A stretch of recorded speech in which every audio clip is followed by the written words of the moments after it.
Ja propowiadał na temę bezplodia prawednika. Halleluja. Євангелие от Луки, 1 главу, с 5 по 20 стих. 5 по 20 стих. Если вы пришли сюда сегодня, и у вас опухоль в левой груди, готовься освободиться на этой неделе. Если вы также пришли сюда, у вас хронические головные боли, то готовьтесь также уйти здоровым отсюда. Аллилуйя. Бесплодие праведника. Здесь Библия говорит нам, что эти люди, которые были бесплодны, или которые не имели детей, или ребенка, это Елисавет и Елисей, или Захарий, что они, давайте будем считать 6 стих. Оба они, какие люди, не имели ребенка. Оба они праведны перед Богом. Поступая по всем заповедям и уставам Господним беспорочно.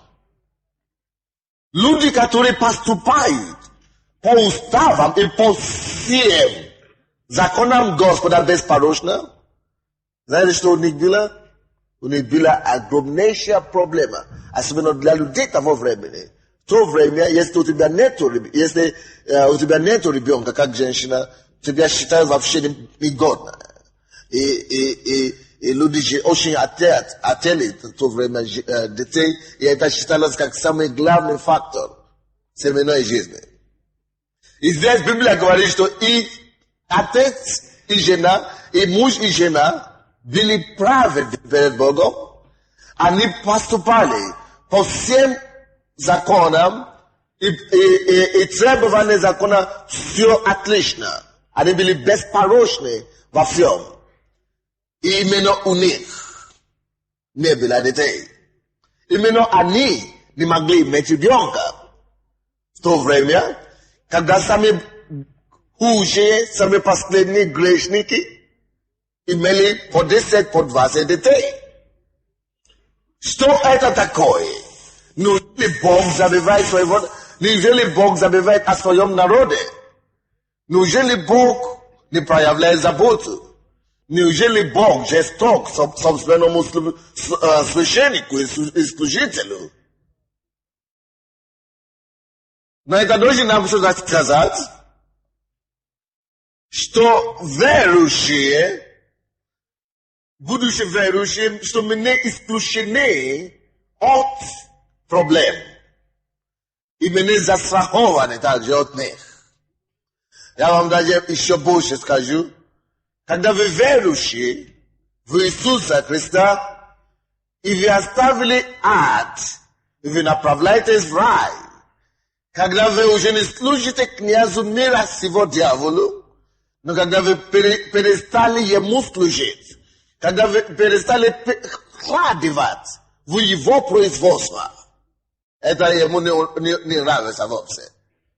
Вы, представляете, служили ему всю жизнь до этого.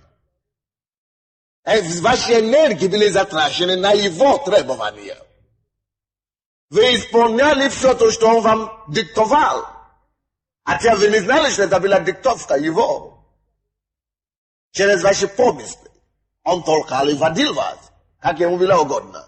И тут раз вы освободились. И еще притом вы начали еще и других освобождать, и еще его прогонять, то он сделает все, чтобы вернуть вас. Вы знаете, как он это делает? Он это делает через две пути. Через гонение, он начинает посылать непонимание со стороны ваших близких друзей. Это во-первых. Через гонение. Во-вторых, через обстоятельства. То есть он начинает сунуть вам такие обстоятельства, которые преграды, просто преграждают вас. Так, чтобы вы могли сказать однажды, что все, я уже устал. Пришел в церковь, и все стало плохо. Я устал. Вот я уже устал, все. Я вернусь обратно. Но не зная, не подразумевая, что возвращаться обратно, значит опять быть слугой кому? Опять служить дьяволу. Опять работать на его счет. На его банковский счет. Опять трудиться для него. Опять стать его рабой. Но дьявол уже опоздал. Амин. Мы уже успели знать достаточно, чтобы знать, что все, пускай будет, что будет. Но служить дьяволу уже не буду. Знаете, когда я служил дьяволу, допустим, я это делал всеми силами. Когда я был в миру. Я даже не хотел, я все полностью вкладывал на дьявола. Я не знал, но он толкал и достаточно хорошо толкал. И теперь я уже знаю, что если все уже не будет хорошо здесь на земле, если все уже будет плохо, но я знал одно из вещей, которые я уже не буду делать за свою жизнь. Это то, что я не пойду больше служить дьяволу. Если дьявол рассчитывает на это, он уже опоздал. Если есть одно, что я не буду делать больше на свете, то, что я не буду служить дьяволу. То, чтобы он мне опять начал приказывать, все, он уже опоздал, все, это уже прошло. Я уже получил освобождение из плена, я больше не хочу себя пленить. Амин? Аллилуйя. Потому что, несмотря на все обстоятельства, которые дьявол попытается ставить вам на дорогу, вы знаете, что если вы выстоите крепко, Господь все равно, в конце концов, даст вам победу над обстоятельством. В конце концов, вы победите. В конце концов, конечно, методы. Пословица, которая мне очень нравится, это то, что кто смеется с последним, тот лучше смеется. Поэтому, в конце концов, это то, что важно. Допустим, многим из вас жилось хорошо 10 лет тому назад. А теперь очень плохо. Когда человек жил хорошо вчера, и сегодня живет плохо, он уже не помнит, как он может вспоминать только, но это только на уровне мысли, как он жил хорошо вчера. То, что важно, сейчас это уже не вчера было важно, а сегодня. Правда? То же самое. Если ты живешь хорошо сегодня, очень хорошо, и ты будешь жить плохо завтра, какой толку? Потому что, когда завтра придет, ты будешь там жить плохо, ты забудешь, насколько ты хорошо жить сегодня. Но, если ты живешь плохо сегодня, но ты точно знаешь, что завтра будет хорошо, тогда я лучше потерплю сегодня. Кто-нибудь там? Почему? Потому что когда завтра уже придет, вы начнете жить хорошо уже завтра. Там завтра вы забудете уже все, что вы, которое вы прошли сегодня. Видите? Потому что радость всегда проглаживает всякую скорбь. Даже следы не будут видны у вас. Вот это речь не идет только о небесах. Я имею в виду отсюда начинается это. Поэтому будущее человек, который это знает хорошо, То самое последнее, что дьявол может ожидать от меня или от вас, это чтобы опять быть порабощением его. Потому что это уже всю жизнь. Не просто здесь всю жизнь, но во веки веков. Без конца уже будет. Порабощение. Почему я веду?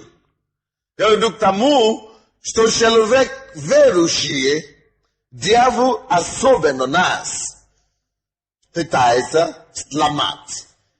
Только в одной цели, чтобы мы могли попасть опять под его сети. Он пытался делать то же самое для Сахари и Елизавета. Но эти люди, Библия говорит нам, продолжали служить Господу.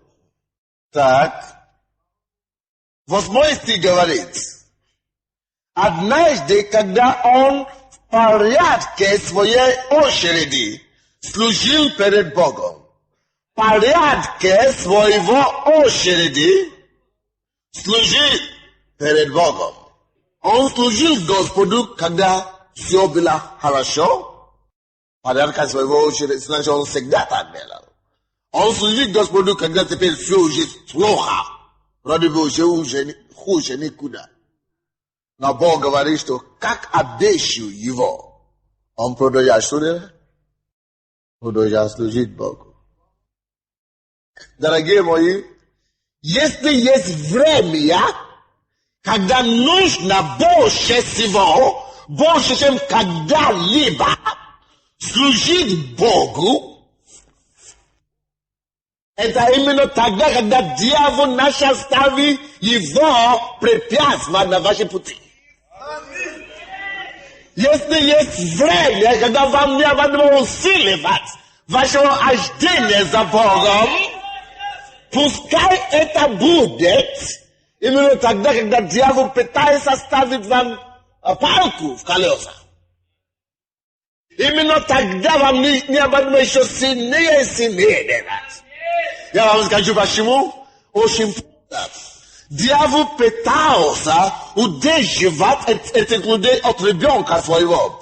Дьявол сделал их бесплодными, чтобы они могли огорчаться и перестать служить Господу. Но эти люди не огорчались, продолжали еще больше служить Господу. И Библия говорит, когда они служили, когда он продолжал служить Господу, явился ему ангел Господний с вестью. Когда вам, я повторяю это еще раз, когда у вас бесплодие, когда атака больше, чем когда-нибудь, когда вам сложнее в обстоятельствах, во внешних обстоятельствах, во всех внешних параметрах, когда вам сложнее служить Богу, именно тогда нужно это делать. Именно тогда необходимо усиливать это дело. Теперь я вам скажу очень простой факт. Дьявол не хотел допустить, чтобы эти люди рожали своего ребенка по одной причине. Потому что на свет должен появился второй Илья. Дьявол знает, что если не будет Иоанна Крестителя, не будет Иисуса. Потому что перед Иисусом должен быть предшественник. Всякий раз, слушайте внимательно, всякий раз, когда дьявол вам дает бесплодие, либо духовно, либо физически, не обязательно бесплодие в утробе женщины. Это может быть бесплодие бизнеса. Это может быть бесплодие в вашем творчестве. Это может быть бесплодие в вашей семье. Это может быть духовное бесплодие. Что такое бесплодие? Когда вы трудитесь, когда вы вкладываете, и вы не можете видеть урожай. Когда вы вкладываете семя, i zemlia nie wydając plot ile rastenie. Это бесплодие.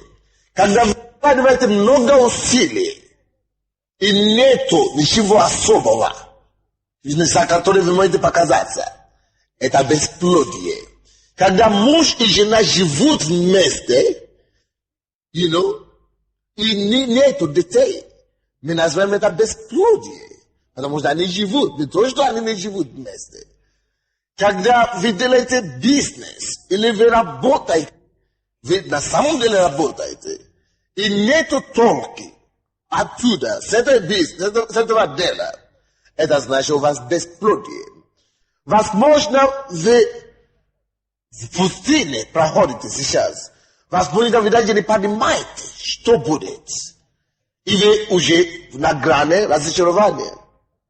Слушайте это слово сегодня, чтобы вы могли знать, что разочарование это не должно быть то, что должно подойти к вам. Потому что дьявол всегда, во всех времен, имеет план, когда он знает, что что-то великого должен выйти на свет. Дьявол пытается препятствовать. Если у тебя есть бесплодие в бизнесе, это потому что Бог планировал дать тебе бум. Знаете, такой бум? Это потому что Бог планировал дать тебе огромнейшее благословение.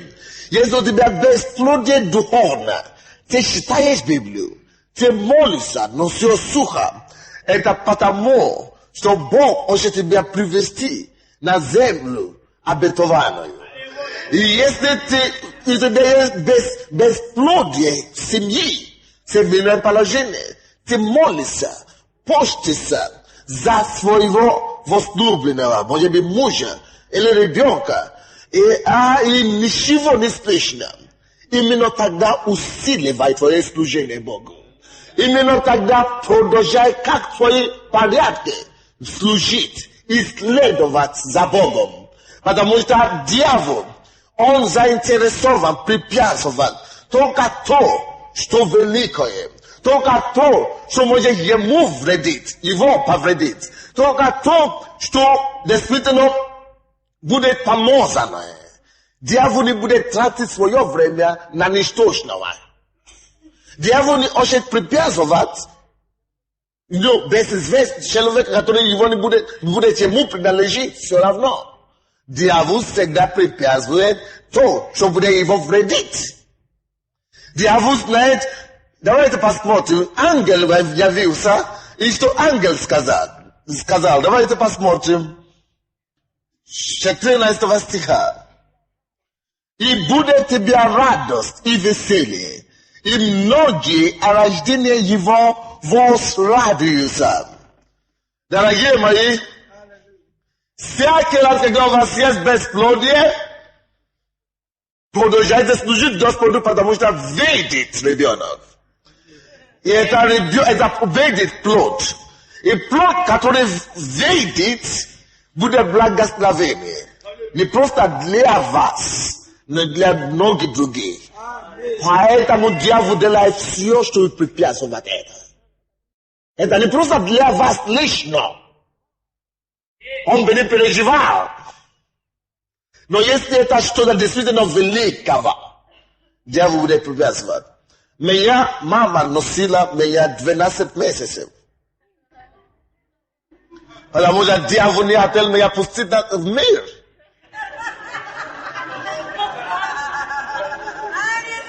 Врачи сказали, мы не понимаем, что происходит. Мы не понимаем. 4 месяца лично. 3 месяца лично. Это ненормально. Но conservation plot.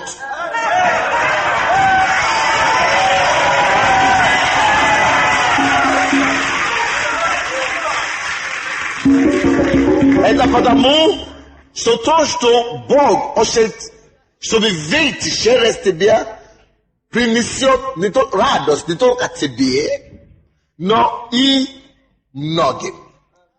Когда обстоятельства осложняют тебе служить Господу. Алло? Когда обстоятельства осложняют тебе служить Богу как следует,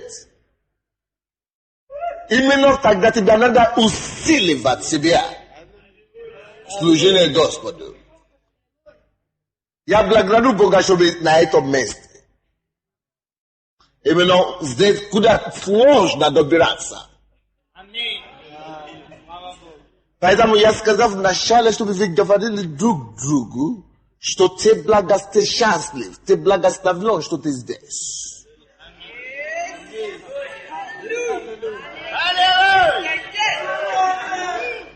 Особенно по четвергам. Hello. Поймите эту истину раз и навсегда.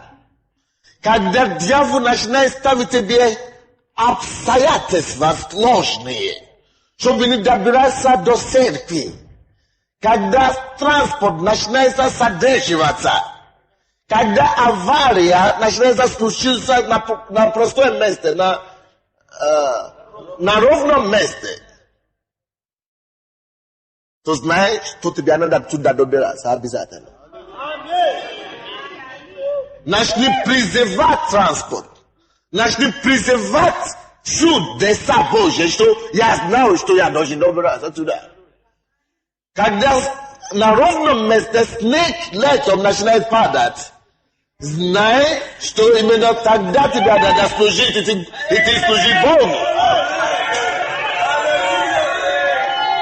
Когда после служения тебе почти невозможно вернуться домой, добраться домой, только от часа ночи, тогда знай, что дьявол не хочет тебя, чтобы ты получил что-то там. Именно тогда тебе надо идти. Дьявол препятствовал до последнего этого щита. Так? И Библия здесь говорит, ангел Божий явился и говорит им, почему такой задержки. Потому что плод, который выйдет из тебя, будет благословение не только для тебя, но и для многих. Поэтому дьявол не хотел, чтобы он вышел вовсе. И не только это. Дочитаем дальше. Ибо он будет велик перед Господом. Когда моя сестра вышла замуж, она жила несколько лет с мужем. И она меня привела к Богу, она была верующей передо мной. Все молились. У нас дома есть церковь, синяя церковь. И они молились, она ходила в церковь, где такие чудеса происходят, что за 4 года церковь выросла до 70 тысяч. Это самое. Но даже там она не могла зачать. Но однажды я читал свою Библию. И Бог мне дал это писание, это место писания 4 года назад. Я впервые проповедую. Это проповедь. И Бог мне, я читал, я уже был здесь в Советском Союзе, она в Африке. И когда я читал это место, Бог мне говорит, бесплодие праведника никогда не бывает случайно. Вспомни Самуила. Это самый главный пророк в истории Израиля до сих пор. Анна ее мать, его мать. Дьявол не хотел пустить его на свет. Помни Моисея. До его рождения дьявол указал, выдал закон через фараона, чтобы начали убивать всех детей, ребенков мужского пола. Чтобы, как только он даже до его рождения приговор уже был на его жизнь. Помни Иисуса. Как только что он родился, Ирод выдал указ, что убивай всем младенцев. И Бог мне говорит, никогда не бывает случайно бесплодия именно праведника. Потому что праведник – это человек, который стоит перед Богом. Праведник – это человек, который причиняет дьяволу и царству ада неприятности. Праведность – это человек, который Бог расположен сердцем. Поэтому Бог хочет ему дать все. Но если дьявол стоит на дороге, что-то должен освободиться, что-то идет. Помните Даниила, который молился и пустился 21 дней? Дьявол, первого дня Бог дал ему ответ, но дьявол противостоял 20 лишних дней. Его ответ. Почему? Потому что Израиль должен выйти из плена. Бесплодие праведника. И если у тебя есть бесплодие какое-то в твоей жизни сейчас, и ты переживаешь какие-то неважные обстоятельства, то знай, что слава Богу, что-то должно выйти.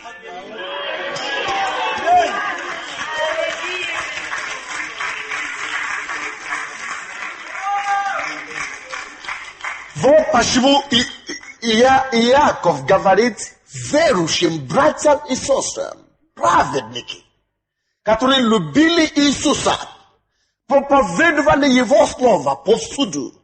Дьявол восстал гонение, что они вынуждены свои дома и свои родные города, и свою страну. И Иаков пишет братьям рассеянным, братьям, которые рассеяны, как беженцы стали, братья и сестры за веру. И он говорит им, братья и сестры, вы рассеяны, как беженцы из-за вашей веры. Но принимайте с великою радостью это положение. Почему люди, которые в угнетении, должны принять это с радостью? Потому что всякий раз, когда дьявол дает обстоятельства, чтобы препятствовать вам, чтобы давить на вас, так, чтобы вы разочаровались, значит, что-то должно выйти. Что-то должно выйти на свет. Бог готовит вам чудо. Бог готовит тебе чудо, дорогой мой. В твоем бизнесе Бог тебе готовит чудо. В твоей семье Бог тебе готовит чудо, который будет принести радость не просто тебе, но и многим другим.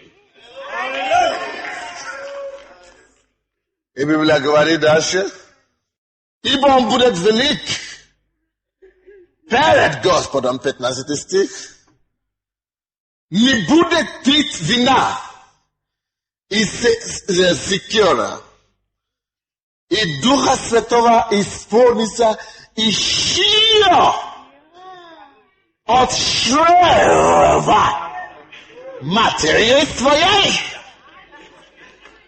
Понимаете, почему дьявол даже его не допускает до чрева? Дьявол даже его не допускает до чрева, чтобы он появился там, этот ребенок. Потому что дьявол знает, что как только что он появится там, он исполнится Духом Святым. А исполняется Духом Святым, значит, он начинает по-любому, он будет не только благословен для своих родителей, но всему миру. До сих пор бы еще получает мотив благословения. Каламасонто, калабахостокотобакасанда.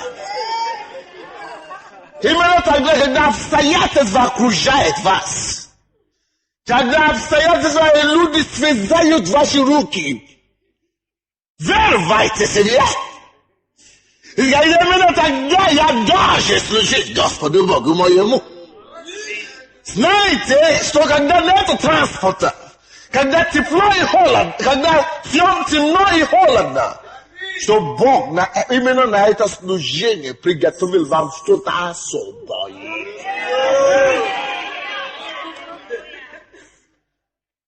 Всегда знаете это. Kalabasoko tabakata lokoto bakata lakata borokotondo. Kalabakoto koto bokoto. Imenem Господа Бога. Я объявляю всяким бесплодием, присутствующим в этом зале, прорыва во имя Иисуса. Калабакото бахалабаката бабабаба. Илабако калабахо лабакатегетенде катанда. Я бросаю именем Господа Бога вызов всяким бесплодным обстоятельствам. Именем Господа Бога я повелеваю, чтобы жизнь пришла вместо бесплодия.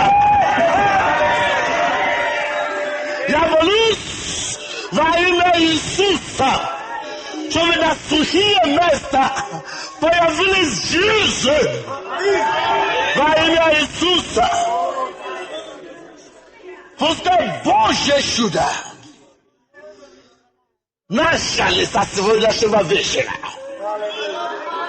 Калабако, калабако, катабакатанда. Келебокото, бокото, бокотондо. Илабахалаба, хоробокосото. Kelebeke sekete ketele baba. Hilabako sekatando. Hilabakotoko. Hilabakotoko. Hilabakotoko. Ibakatokoto. Yelabakulobokosonto. Kelebeke tebebebebebende. Если у вас бесплодное положение сейчас в вашей жизни, я же вы стали на ваши места. Если у вас бесплодное положение, что-то не получается никак. Может быть в ребенке, может быть в бизнесе, может быть в семье. Бесплодная почва. Катабакуру бокото. Хеле бокото бахаяно, куломокотонто. Шиле кетабахаялаба. Ho bakabodondo. Chelebokoto bahalando. Hihalamoko sotondo. Ketabakukukukuku. Keteke kalabokotoko. Kalabakite ketabahiya lalonto yolondo. Kelabahiya labahuro boko. Ketebakataya lalahaya. Kalabahaya labahaya lalakatandaya. Hallelujah. Шалабаху-ху-ху-ху-тондо. Все, которые переживают подобные ситуации сейчас. Я хочу выйти навстречу вам и соединить мою личную веру с вашей верой. Я думал раньше возложить руки на все, но я не получится. Поэтому я выхожу сюда, чтобы я мог вас видеть, вы могли меня видеть. Но я дотрагиваю до вас. Я чтобы вы верой дотрагивали до меня сегодня. Что-то выйти с меня к вам сегодня. И моя вера присоединится с вашей верой. И вы получите силою Бога. Желаю мое во имя Иисуса Христа. Теперь смотрите на меня. Я буду молиться вместе с вами. И просите у Бога. Именно конкретное то, что вы хотите. Вы есть праведные, если вы служите Господу, вы ходите с Ним, вы служите Ему, вы имеете право пережить чудо Елизавета. Если вы праведны во имя Иисуса, будет с вами. То, что было с праведниками старых времен. Поэтому сейчас определите себе, что вы хотите конкретное чудо. И просите у Господа сейчас. Откройте свои уста и просите у Господа. Kalabakele molomoko seketende. Svoimi slavami prosite o nivo. E primite vero ju. Va imja Isusa. Поэтому дьявол атаковал вас так долго. В конце этой истории Захарий стал немой. Потому что он, Бог, один из главных ангелов Божьих, Гавриил, вынужден оставить небо, прийти на землю, чтобы принести ему это послание. И это Захария умудрил усомниться. Из-за того, что он усомнился, Бог отнял у него речь. Дорогой мой, вы должны это знать. Я стоял перед вами сегодня, не потому что у меня нету дела делать. Алло, кто-нибудь меня слышит?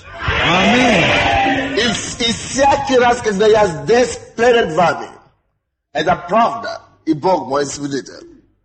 Я не прихожу сюда никогда пустыми руками.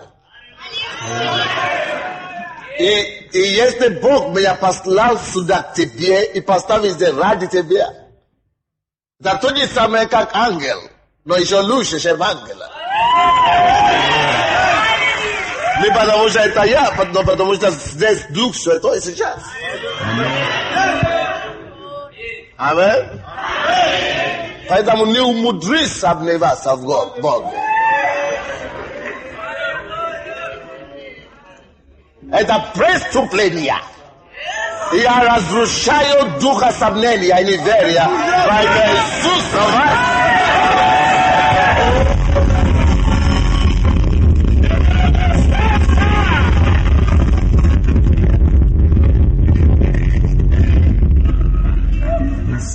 Но пускай ваши слова будут подобны словам Марии. 38 стихе. Тот же самый ангел явился Марии. И говорим Марии подобная же новость. Маленькая 18-летняя девушка, вы знаете, что она сказала? В 38 стихе. Тогда Мария сказала: вот я, раба твоего, раба Господня, да будет мне по слову твоему. Пускай это будет твое исповедание.